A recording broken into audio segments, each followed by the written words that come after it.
sorry, Doctor. I have no time to discuss this logically. Remember.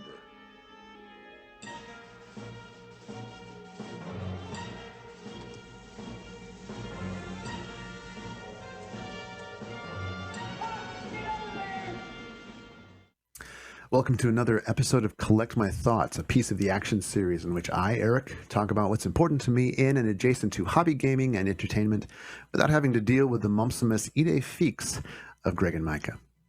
Stick around to the end of the video for a bonus thought on Dune Imperium.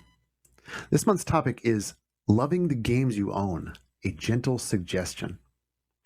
Load up any YouTube video about board games, and chances are pretty good that behind that friendly face reviewing the latest version of Pandemic or the newest miniature-laden Kickstarter expansion, you'll see a large IKEA box shelf packed full to the brim of all the latest hotness fresh off of BGG. This is fine. There's absolutely nothing wrong with this. Many of these people make their living doing board game reviews, and frequently they get sent early access review copies of new games. So it's no wonder that they have enough games to fill the island of Zanzibar.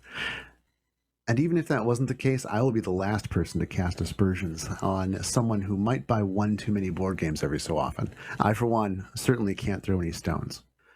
What is an unfortunate side effect of this, however, is the subtle and often not so subtle influence that it has on the viewer.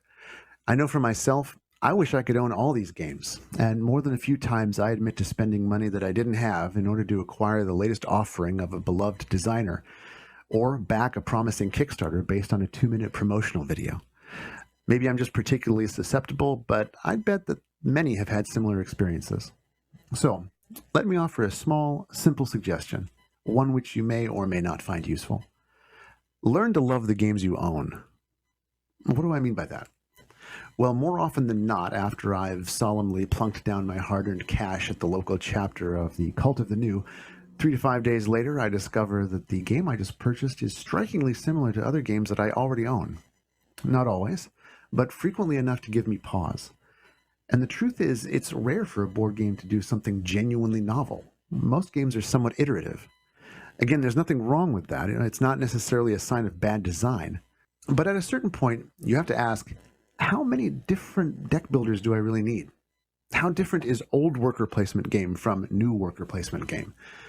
Probably not that much.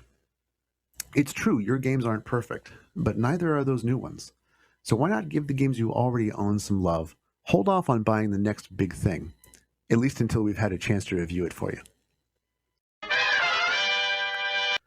Now, because I'm a complete hypocrite, let me give you a bonus thought on a brand new BGG hotness game, Dune Imperium. While many new players gravitate towards the early accrual of water or spice, Solaris is really the key to a solid opening. The wealth space gives you 2 Solaris and a level of allegiance with the Emperor. The secure contract space provides 3 Solaris.